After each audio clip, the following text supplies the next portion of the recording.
Morning Business, le débat. Oui, le chiffre du FMI, 5,9% pour la croissance mondiale pour cette année. Est-ce qu'on est pessimiste? Est-ce qu'on s'inquiète? Qu'est-ce qu'on fait, Nicolas? Dans le rapport sur la stabilité financière du FMI, je retiens 3 éléments et c'est celui sur la croissance qui m'a le moins finalement préoccupé. Parce qu'effectivement, le FMI constate qu'il y aura une décélération. Le rythme sera moins soutenu en 2022 qu'il ne l'est en 2021.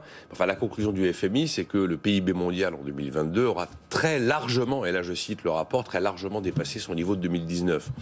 Donc c'est pas en fait en termes de création de richesse que le rapport est le plus inquiétant, même si effectivement il constate qu'il y a un ralentissement. Même si les États-Unis, c'est un peu plus net. Un point de moins. Quand même. Les États-Unis, on tombe à 6, on était à 7 prévus, moins un point.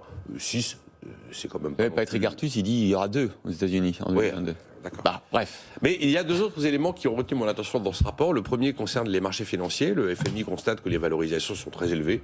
Je crois que jusque-là, tout le monde sera d'accord. Et là, la phrase, c'est « ça nous fait craindre une liquidation d'une ampleur considérable ». Oula. Liquidation d'une ampleur considérable. Et il parle de poche d'exubérance, rendant très directement les banques centrales responsables de cette situation. Et donc là, le directeur du département des marchés de capitaux du FMI, j'aime bien ces formules, invite les banques centrales à la plus grande prudence lors du retrait des mesures de soutien. Et le dernier élément qui, à mon avis, est aussi l'un des plus chaud en fait de ce rapport, parce que quand même c'est l'un des moteurs de la plupart des crises financières graves, c'est l'immobilier. Et là, le FMI redoute un retournement soudain des prix du logement. En fait, son observation vient que, en théorie, lorsque vous avez des phases de récession, vous allez plutôt observer une baisse des prix du logement. Et c'est exactement le contraire qui s'est produit en 2020. Puisque là, le FMI a constaté que les prix du logement en moyenne avaient augmenté de 5,3%. Et donc, ils ont un scénario noir. Le scénario noir, ce serait moins 14% pour les prix du logement dans les pays riches et jusqu'à moins 22% dans les pays émergents. Alors, je vais laisser Jean-Marc réagir, mais c'est surtout ces 2 aspects-là, plus que la croissance, qui en fait est pas vraiment une surprise, à mon avis. Après, ce qui m'inquiète, c'est que Jean-Marc Daniel risque d'être contredit dans sa théorie du cycle. Est-ce que ces nuages qui s'amoncellent peuvent contrarier ce que vous nous promettez, c'est-à-dire des mois et des années assez glorieuses? Non, c'est pas des nuages qui s'amoncellent, c'est un retour à la normale dans un certain nombre de pays qui est plutôt retardé par rapport à ce qui avait été initialement anticipé.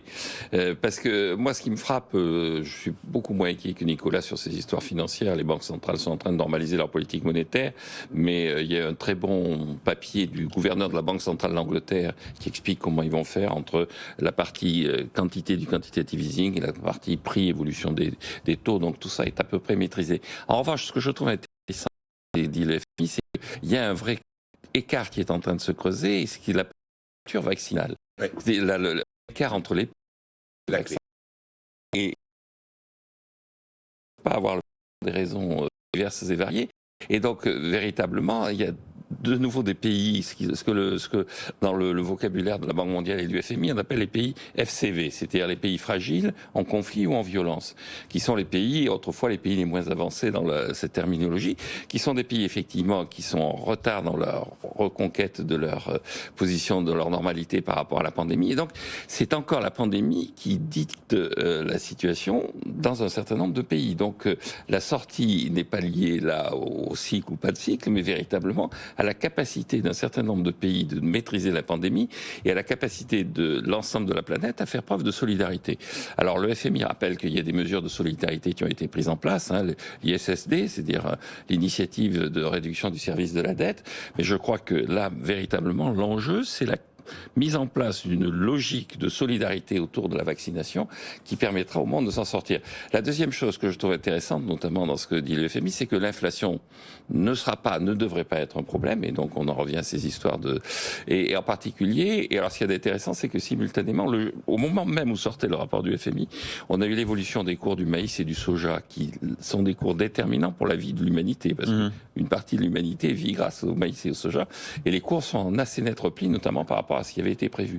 Donc moi, ce que je retiens de ça, c'est que la croissance du cycle sera là, mais la croissance reste fortement touchée et concernée par la maîtrise de la pandémie.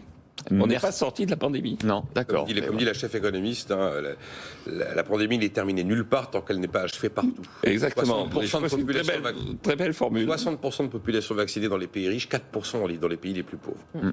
On en est loin.